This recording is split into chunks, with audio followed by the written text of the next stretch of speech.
আর নিরপরাধ মানুষ হত্যা করা হারাম। আল্লাহ বলেন সূরা মাইদা অধ্যায় নম্বর 5 আয়াত নম্বর 32, যদি কেউ কোনো মানুষকে হত্যা করে, আর সেটা যদি হত্যা বা পৃথিবীতে সন্ত্রাস সৃষ্টির কারণে না হয়, সেজন্য পুরো মানব জাতিকেই হত্যা করলো। কোরআন বলছে কোনো মানুষ যে কোনো মানুষকে হত্যা করুক, হোক মুসলিম বা অমুসলিম, হোক সে হিন্দু, ইহুদি, খ্রিস্টান, মুসলিম, সেজন্য পুরো মানব জাতিকেই হত্যা করলো। আর যদি কেউ কোনো মানুষকে রক্ষা করে, সেজন্য পুরো মানব জাতিকেই রক্ষা করলো। 50 জনের বেশি নিরপরাধ মানুষ নিহত হয়, এটার প্রতিবাদ করি। অনেক মুসলিম সংগঠনের প্রধান, আলেম, জ্ঞানী, বিশেষজ্ঞ আমেরিকা, ইউকে বলছে এটার প্রতিবাদ করি। আলহামদুলিল্লাহ, তারা যা করেছে তা ঠিক, কিন্তু আমার মনে হয় এটা যথেষ্ট নয়। আমি একমত যে লন্ডনের এই ঘটনা ছিল ভুল, ইসলামের বিরুদ্ধে, আমরা নিন্দা করি। 9/11-এ যা ঘটেছিল আমরা তার প্রতিবাদ করি। ওয়ার্ল্ড ট্রেড সেন্টারে 5,000-এর বেশি মানুষ হত্যা করা হয়েছিল, আমরা থামব না, প্রতিবাদ করি। আফগানিস্তানে হাজারো মানুষ হত্যা করার প্রতিবাদ করি, ইরাকে হাজার হাজার মানুষ হত্যারও। একই সঙ্গে কেন দ্বিমুখী নীতি? গুজরাটে হাজারো মানুষ হত্যার আমরা প্রতিবাদ করি। দুর্ভাগ্যজনক হচ্ছে আমরা মুসলিমরা কাপুরুষে পরিণত হয়েছি। আমি এই শব্দটা ব্যবহার করতে চাইনি। আমরা সাহস হারিয়েছি আর হয়েছি কাপুরুষ। কেন কেন ভীত সন্ত্রস্ত? ভুল তো ভুলই, প্রতিবাদ করি। কেন দ্বিমুখী নীতি? কেন দ্বিমুখী নীতি? আসলে জানি না কারা এটা করেছে। আমরা জানি না কারা এটা করেছে, তাহলে মিডিয়া কেন এই অপপ্রচার করছে? ইসলাম সন্ত্রাসবাদ, মুসলিম সন্ত্রাসবাদ। দেখেন আইআরএতে যা ঘটেছিল, আইরিশ, আচ্ছা কে এটাকে ক্যাথলিক সন্ত্রাসবাদ বলে? তারা তো ক্যাথলিক ছিল, এটা ক্যাথলিকবাদ। তাদেরকে ক্যাথলিক সন্ত্রাসবাদ বলা হয় না। কোনো মুসলিম করলে সেটা মুসলিম সন্ত্রাসী হয়ে যায়। মুসলিম সন্ত্রাসী, তারা সমাজের কুলাঙ্গারদের ধরে নিয়ে গিয়ে তাদের এমন ভাবে প্রচার করে যেন তারা আদর্শ মুসলিম। আমাদের সমাজে কুলাঙ্গার আছে, আমি সমর্থন করার চেষ্টা করছি না, আমাদের আছে। ভাবেন এমন এক ব্যক্তি সবচেয়ে বেশি মানুষকে হত্যা করেছিল, কে সে? কে? হিটলার। 6 মিলিয়ন ইহুদি, 6 মিলিয়ন। আমরা কি বলি যে 6 মিলিয়ন ইহুদিকে হত্যার জন্য খ্রিস্টান ধর্ম বলছে? মুসলিনি তিনি কে? খ্রিস্টান ছিলেন। যখন মিডিয়া বলে যে মাদ্রাসাগুলো বন্ধ করে দেওয়া উচিত, কারণ মাদ্রাসাগুলো দাঙ্গা ছড়ায় এবং অন্য মানুষকে মারার প্রশিক্ষণ দেয়। হিটলার কোন মাদ্রাসায় পড়েছিল? মুসলিনি কোন মাদ্রাসার ছাত্র ছিল? কোন মাদ্রাসা? তাই এক্ষেত্রে আমাদের বুঝতে হবে, সত্য কথা বলতে হবে। ভুল তো ভুলই। আমি অস্ট্রেলিয়াতে সন্ত্রাসবাদ ও জিহাদের বিষয়ে লেকচার দিয়েছিলাম, আর মার্কিন কনসুলেট জেনারেল আমাকে প্রশ্ন করেছিল, ভাই জাকির, আপনি কি মনে করেন ওসামা বিন লাদেন সন্ত্রাসী? আমি বলেছিলাম যে সন্ত্রাসী বলতে যদি নিরপরাধ মানুষকে আতঙ্কিত করা বোঝানো হয়, তাহলে আমি ব্যক্তিগতভাবে তাকে চিনি না। আমি তার বন্ধু নই, আমি তাকে চিনি না, তার শত্রুও নই। কোরআন বলছে সূরা হুজুরাত অধ্যায় নম্বর 49 আয়াত নম্বর 6, যখনই তোমরা কোনো খবর পাও তৃতীয় ব্যক্তিকে বলার আগে তা পরীক্ষা করো। বিবিসি, CNN এর উপর ভিত্তি করে আমি বলতে পারি না। আমি ব্যক্তিগতভাবে ওসামা বিন লাদেনের পক্ষেও নই, তার শত্রুও নই, কারণ আমি তার সাক্ষাৎ পাইনি। ঠিক আছে, সাক্ষাৎ করে তার খোঁজ খবর নিলে তখন মন্তব্য করতে পারবো। মিডিয়ার কিছু বিশেষ বিষয় থেকে আমরা জানি যে এটা একটা ঘটনা, কিন্তু বিশেষ বিষয় তিনি প্রধান সন্দেহভাজন। অনেক বেশি মন্তব্য আছে, আপনি নেটে গেলে দেখতে পাবেন। এমন মন্তব্য আছে যে এটা অভ্যন্তরীণ কাজ। কেউ কেউ বলে জর্জ বুশি এটা করেছে। এখন এই তথ্যের ভিত্তিতে আমি বলতে পারি না জর্জ বুশি এটা করেছে, সেই দোষী। আর আফগানিস্তান যখন প্রমাণ চেয়েছিল যে ওসামা কেন এটা করেছে, জর্জ বুশ টনি ব্লেয়ারকে সে প্রমাণ দিয়েছিলেন, মোশাররফকেও দিয়েছিলেন। তর্কের খাতিরে যদি আমরা মেনে নিই যে ওসামা বিন লাদেনই এটা করেছিল, কিভাবে আপনি আফগানিস্তানে হাজারো নিরপরাধ মানুষকে হত্যা করতে পারেন মাত্র একজনের জন্য? এটা করতে পারেন? কোন ধর্ম অনুমতি দেয় আপনাকে? কোন ধর্ম? আর এটা পরীক্ষা করতে হবে না, আমরা নিজেই দেখতে পাই। তিনি টেলিভিশনে বলেছেন আমরা আফগানিস্তান আক্রমণ করতে যাচ্ছি, আর হাজারো মানুষ মারা যাচ্ছে, এবং বিবিসি, CNN আমরা হামলা করতে দেখেছি, এটা প্রমাণিত। যদি এখন জিজ্ঞেস করেন কে 1 নম্বর সন্ত্রাসী, আমি বলবো জর্জ বুশ।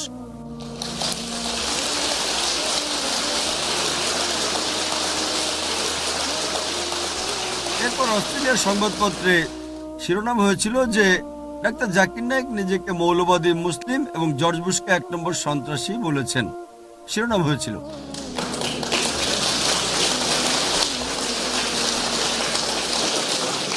কয়েক বছর আগে লন্ডনে আমি একটা লেকচার দিচ্ছিলাম, আর সেখানে এক তরুণ, বলতে চাই না সে কোন দলের ছিল, ইসলাম ও সন্ত্রাসবাদ বিষয়ে লেকচারের সময় সে খুব খুশি হয়ে দাঁড়িয়ে বলল, তাকবীর, আল্লাহু আকবার, জর্জ বুশের মৃত্যু হোক।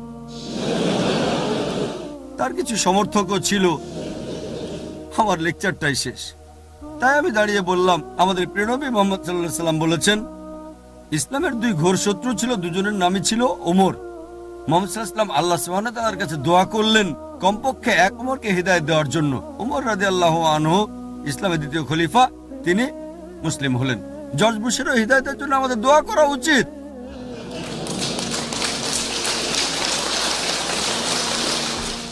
মুসলিমদের সমস্যা হলো মুখ খুলি, কিন্তু কিভাবে খুলতে হয় সেটা জানি না।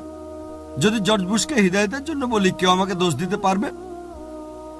বলি টনি ব্লেয়ারকেও হিদায়াত দিন, আল্লাহ তাকে হিদায়াত দেন, আল্লাহ তাকে সরল পথে নিন। সমস্যা হলো আমরা রাসূলের সিরাত পড়ি না।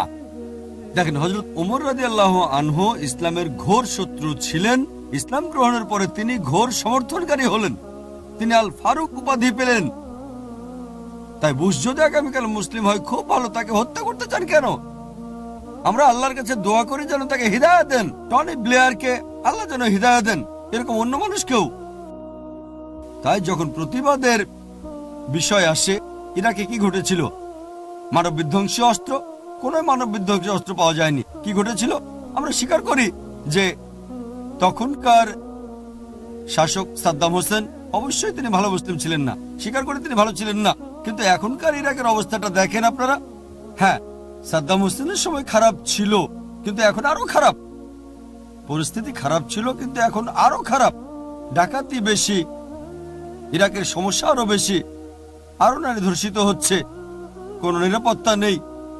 দেখেন, সন্ত্রাসের বিরুদ্ধে শান্তির জন্য যুদ্ধের নামে, বুঝতে পারছেন তো, এটা প্রকাশ্য সন্ত্রাসবাদ ছাড়া কিছুই নয়। কিন্তু কেউই মুখ খুলছে না, কেউই না। লন্ডনে 53-54 জন মানুষ হত্যার প্রতিবাদ করলে এটা কি ভুল? আমরা শোক করি না, প্রতিবাদ করি। কিন্তু যদি কেউ বলে আসেন 2 মিনিট নীরবতা পালন করি, আমরা তাতে একমত। তাহলে আফগানিস্তান ও ইরাকের জন্য কত মিনিট নীরবতা পালন করব? লন্ডনে 50 জন মানুষ মারা গেলে 2 মিনিট নীরবতা পালন করেন, আর এর বিরুদ্ধে নয় আমরা। যা ঘটেছিল তা ভুল, এজন্য শোক করি না, প্রতিবাদ করি। কিন্তু দেখেন, হাজারো মানুষ হত্যা করা হচ্ছে আফগানিস্তানে, ইরাকে, গুজরাটে। গুজরাট চেনেন? মাত্র কয়েক বছর আগে গুজরাটের দাঙ্গায় অনেক বেশি মানুষ হত্যা করা হয়েছিল 11 সেপ্টেম্বর নিউ ইয়র্কের তুলনায়। 5 থেকে 10 হাজার মুসলিমকে জবাই করে হত্যা করা হয়েছিল, হাজারো নারী ধর্ষিত হয়েছিল। আন্তর্জাতিক মিডিয়া কি এ ব্যাপারে কথা বলেছিল? মাত্র কয়েকটা ক্লিপ, ওখানে শেষ। গুজরাটে যে অর্থনৈতিক ক্ষতি হয়েছিল তা ওয়ার্ল্ড ট্রেড সেন্টারের চেয়ে অনেক বেশি ছিল। সার্ভে করা হয়েছে। কে এ ব্যাপারে কথা বলে? যদি একজন ইউরোপিয়ান মারা যায় অথবা ব্রিটিশ মারা যায়, কোনো পার্থক্য নেই যে ফিলিস্তিনিরা মরছে, ইরাকিরা মরছে, আফগানিরা মরছে। ইসলামে সকল মানুষই সমান, একমাত্র তাকওয়াবাদী। আল্লাহ বলেন সূরা হুজরাত অধ্যায় 49 আয়াত 13, ইয়া আইয়ুহান নাসু ইন্না খালাকনাকুম মিন যাকরিন ওয়া উনসা ওয়া জাআলনাকুম শুউবান ওয়া ক্বাবাইলা লিতাআরাফু ইন্না আক্রামাকুম ইনদাল্লাহি আতকাকুম ইন্নাল্লাহা আলিমুন খাবীর। হে মানুষ, তোমাদের এক পুরুষ ও এক নারী থেকে সৃষ্টি করেছি এবং বিভিন্ন জাতি ও গোত্রে বিভক্ত করেছি, যাতে পরস্পরকে চিনতে পারো, এজন্য না যে একে অপরকে ঘৃণা করো। আর আল্লাহর কাছে সে অধিক প্রিয়, আল্লাহ সুবহানাহু ওয়া তাআলার দৃষ্টিতে যারা আছে তাকওয়া। একমাত্র যে কারণে একজন মানুষ অন্যের চেয়ে উত্তম হতে পারে, তা লিঙ্গ নয়, সম্পদ নয়, গায়ের রং নয়, জাতীয়তা নয়, তা হচ্ছে তাকওয়া। এটা স্রষ্টাভীতি, ধার্মিকতা, এটা সততা। একই রকম কয়েকজন ইউরোপীয় বা পশ্চিমা পর্যটক মারা গেলে বা হত্যা করা হলে শিরোনামে আসে হাজারো ফিলিস্তিনি বা আফগানিকে হত্যা করা হচ্ছে। কোথায় মিডিয়া এ ব্যাপারে কথা বলে? কেন এই দ্বিমুখী নীতি? আমরা এর বিরুদ্ধে, তাই দ্বিমুখী নীতি। হ্যাঁ, লন্ডনে যা হয়েছিল তার প্রতিবাদ করি। 11 সেপ্টেম্বর নিউ ইয়র্কে যা হয়েছিল তারও, সেটারও প্রতিবাদ করি। যা ঘটেছিল আফগানিস্তানে, ইরাকে, গুজরাটে। মিডিয়া যখন প্রকাশ করে, জানেন আপনারা মিডিয়া কি করে? তারা কুলাঙ্গাদের ধরে নেয় আর প্রশ্ন করে, আপনি কি প্রথমে মুসলিম, প্রথমে ব্রিটিশ, আপনি কি? উত্তর ভুল নয়, কিন্তু এটা হিকমা নয়। উত্তরটা সঠিক, কিন্তু আমি ভিন্নভাবে উত্তরটা দিতাম।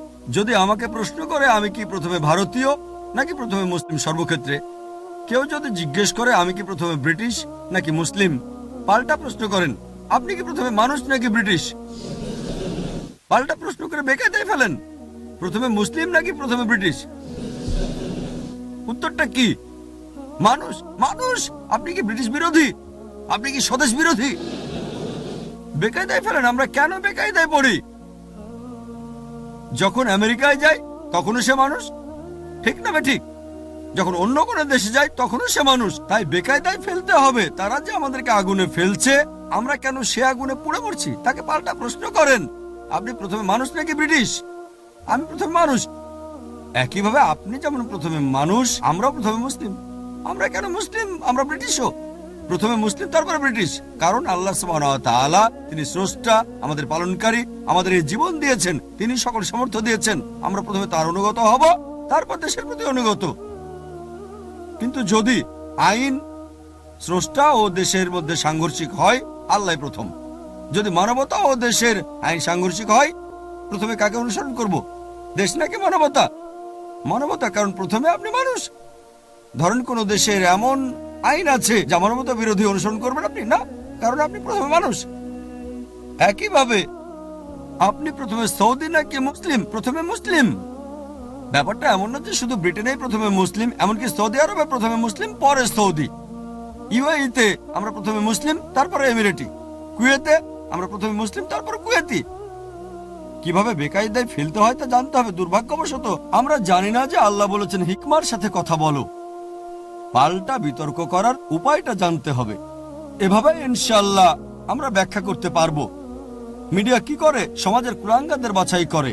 আর দ্বিতীয় প্রশ্নের উত্তরটা হলো আমার অভিমত কি হিজাব খুলে ফেলা ফতোয়া সম্পর্কে। মিডিয়া কি করে? মিডিয়া কুলাঙ্গারদের বাছাই করে। যেমন 11 সেপ্টেম্বরের পরে কানাডাতে একটা জরিপ হয়েছিল, প্রায় সব মুসলিমই বলেছিল এটা ভুল, নিরপরাধ মানুষকে হত্যা করা। অটোয়ার 14 বছরের একটা ছোট্ট ছেলে বলেছিল তারা ভালোই করেছে। এই কথাটা সংবাদে এমন ভাবে প্রকাশিত হলো যেন সে সব মুসলিমের প্রতিনিধি। এখানকার যে কোনো আলেমকে জিজ্ঞেস করলেও আমি নিশ্চিত 99.9 ভাগ আলেম বলবেন নারীদের হিজাব ত্যাগ করা যাবে না। এখন এক পথভ্রষ্ট যদি বলে নারীদের হিজাব পরা চলবে না, তারা তাকে সামনে নিয়ে আসে, আর এটাই মিডিয়ার কুকর্ম। ঠিক আছে, কোন মুসলিমকে জিজ্ঞেস করেন না সমস্যাটা কি, কেন হিজাব পরা যাবে না। মিডিয়া কি করে? মিডিয়া এরকম লোককে নিয়ে আসে আর এমন ভাবে প্রচার করে যেন সেটাই শরিয়াত দৃষ্টিভঙ্গি। হিজাব ত্যাগ করতে হবে। কেন হিজাব ত্যাগ করতে হবে? যদি না উত্ত্যক্ত হতে চান, ওই ব্যক্তি যদি তার কন্যাকে উত্ত্যক্তা বা ধর্ষিত করতে চায়, আহলান ওয়া সাহলান, আমরা তা চাই না। মিডিয়ার প্রচার সম্পর্কে আমাদের সচেতন হতে হবে। সব সমাজে তো কুলাঙ্গার থাকবেই, এ কারণে উত্তর দেওয়ার উপায়টা জানতে হবে। কিন্তু এই পরিস্থিতিতে কেন হিজাব ত্যাগ করতে হবে? নারীদের আমরা শ্রদ্ধা করতে চাই, চাই তারা আরো সম্মানিত হোক, তাদের শালীনতা বজায় থাকুক, এবং এই পরিস্থিতিতে মাশাআল্লাহ আরো পুরোপুরি হিজাব পালন করবে, তাদের পরিচিতি রক্ষা করবে এবং সাধ্যমতো ইসলাম অনুসরণ করবে। আশা করি উত্তরটা পেয়েছেন। আসসালামু আলাইকুম।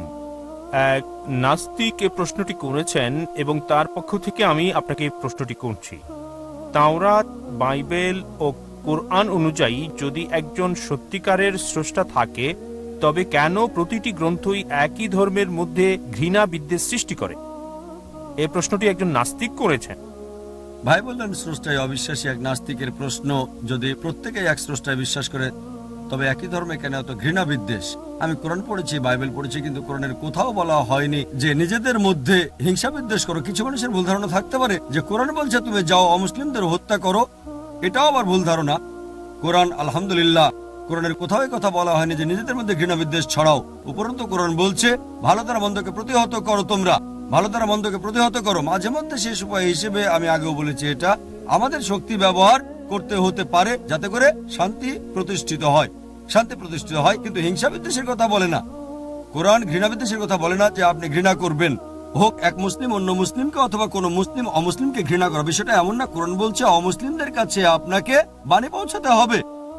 আল্লাহ হিদায়াত দিলে আলহামদুলিল্লাহ, তাই আমাদের কাজ। যেমন আল্লাহ বলেছেন সূরা গাশিয়া অধ্যায় নম্বর 88 আয়াত নম্বর 21, ফাযাক্কির মান মুযাক্কির, যে তুমি বাণী পৌঁছাও, কারণ তোমার কাজ শুধু বাণী পৌঁছানো। হিদায়াত দেওয়া আল্লাহ সুবহানাহু ওয়া তাআলার হাতে। আর এটা নাস্তিকের ভুল ধারণা। তিনি হয়তো কোরআন বা অন্য ধর্মগ্রন্থ পড়েননি, তবে নিজেদের মধ্যে অন্যদের মধ্যে ঘৃণাবিদ্বেষ ছড়ানোর কথা কোনো ধর্মগ্রন্থই কখনো বলে না। আশা করি উত্তরটা পেয়েছেন।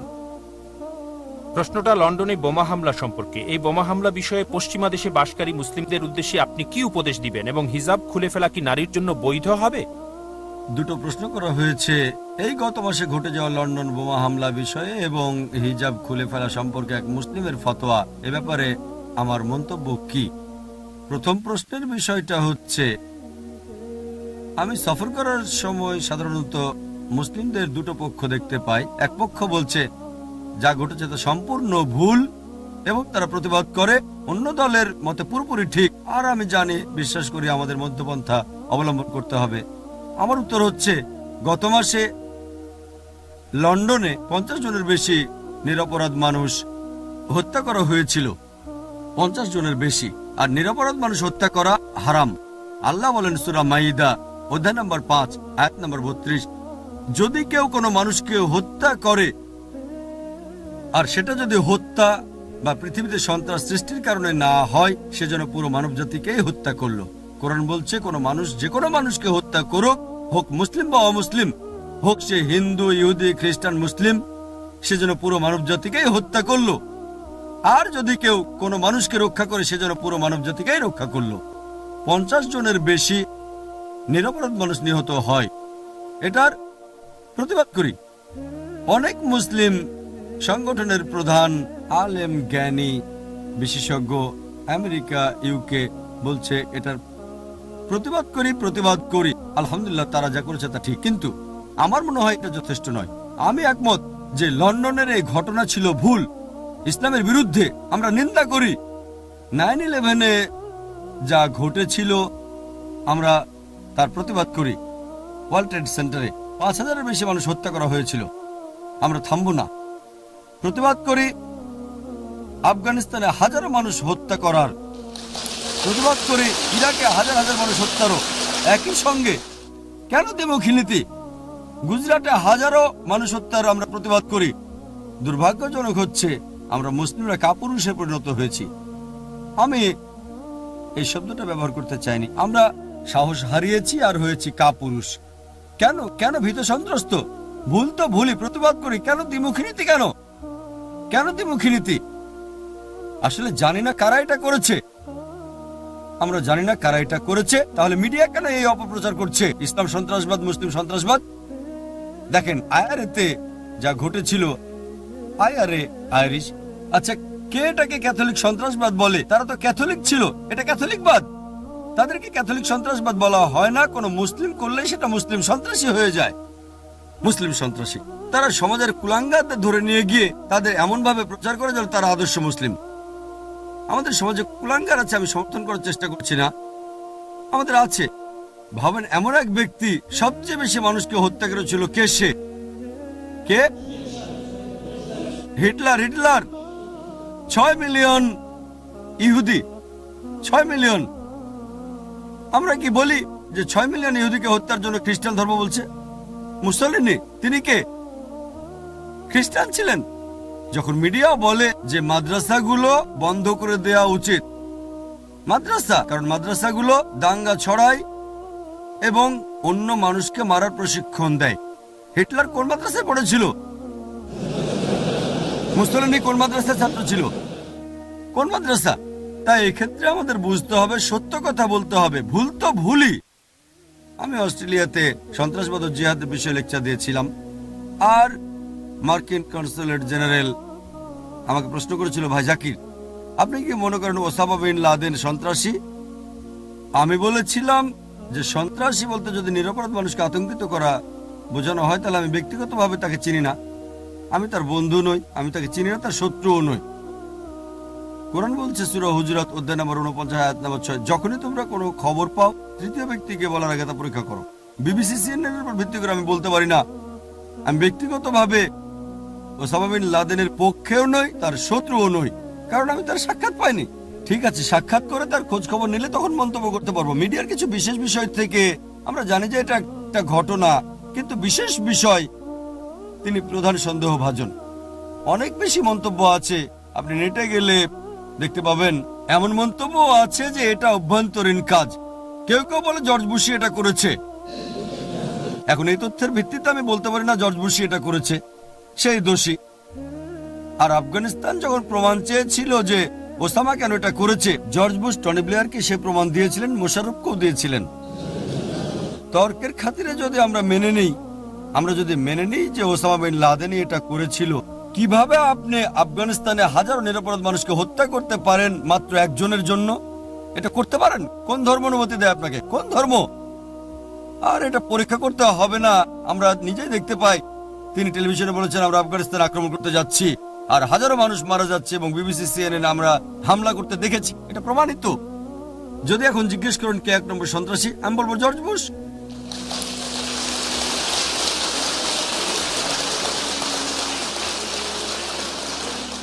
এরপর অস্ট্রেলিয়ার সংবাদপত্রে শিরোনাম হয়েছিল যে ডাক্তার জাকির নায়েক নিজেকে মৌলবাদী মুসলিম এবং জর্জ বুশকে 1 নম্বর সন্ত্রাসী বলেছেন, শিরোনাম হয়েছিল।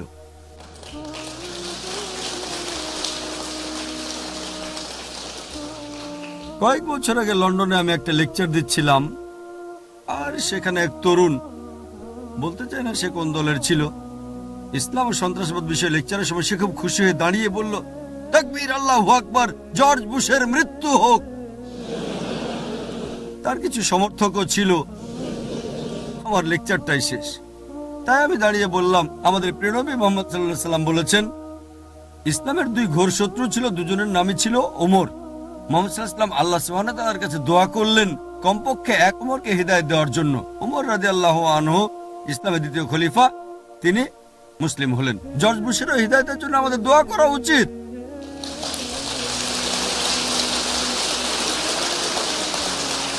মুসলিমদের সমস্যা হলো মুখ খুলি, কিন্তু কিভাবে খুলতে হয় সেটা জানি না। যদি জর্জ বুশকে হিদায়াতের জন্য বলি, কেউ আমাকে দোষ দিতে পারবে? বলি টনি ব্লেয়ারকেও হিদায়াত দিন, আল্লাহ তাকে হিদায়াত দেন, আল্লাহ তাকে সরল পথে নিন।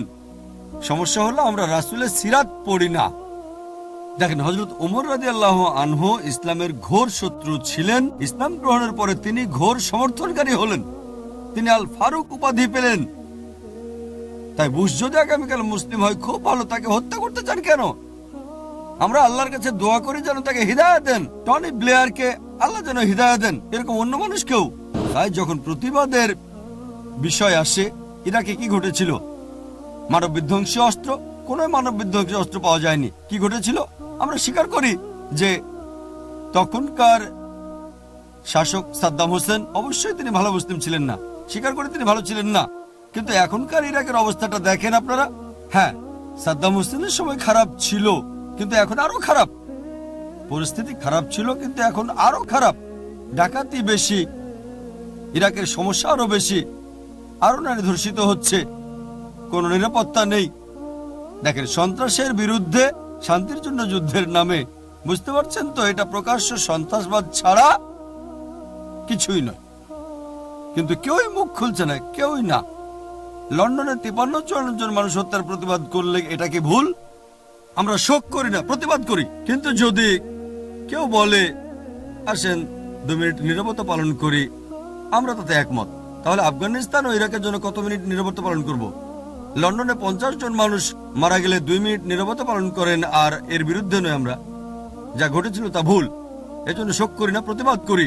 কিন্তু দেখেন, হাজারো মানুষ হত্যা করা হচ্ছে আফগানিস্তানে, ইরাকে, গুজরাটে। গুজরাট চেনেন? মাত্র কয়েক বছর আগে গুজরাটের দাঙ্গায় অনেক বেশি মানুষ হত্যা করা হয়েছিল 11 সেপ্টেম্বর নিউ ইয়র্কের তুলনায়। 5 থেকে 10 হাজার মুসলিমকে জবাই করে হত্যা করা হয়েছিল, হাজারো নারী ধর্ষিত হয়েছিল। আন্তর্জাতিক মিডিয়া কি এ ব্যাপারে কথা বলেছিল? মাত্র কয়েকটা ক্লিপ, ওখানে শেষ। গুজরাটে যে অর্থনৈতিক ক্ষতি হয়েছিল তা ওয়ার্ল্ড ট্রেড সেন্টারের চেয়ে অনেক বেশি ছিল। সার্ভে করা হয়েছে। কে এ ব্যাপারে কথা বলে? যদি একজন ইউরোপিয়ান মারা যায় অথবা ব্রিটিশ মারা যায়, কোনো পার্থক্য নেই যে ফিলিস্তিনিরা মরছে, ইরাকিরা মরছে, আফগানিরা মরছে। ইসলামে সকল মানুষই সমান, একমাত্র তাকওয়াবাদী। আল্লাহ বলেন সূরা হুজরাত অধ্যায় 49 আয়াত 13, يا أيها الناس إنا خلقناكم من ذكر وأنثى وجعلناكم شعوبا وقبائل لتعارفوا إن أكرمكم عند الله أتقاكم إن الله عليم خبير। হে মানুষ, তোমাদের এক পুরুষ ও এক নারী থেকে সৃষ্টি করেছি এবং বিভিন্ন জাতি ও গোত্রে বিভক্ত করেছি যাতে পরস্পরকে চিনতে পারো, এজন্য না যে একে অপরকে ঘৃণা করো। আর আল্লাহর কাছে সে অধিক প্রিয় আল্লাহ সুবহানাহু ওয়া তাআলার দৃষ্টিতে যার আছে তাকওয়া।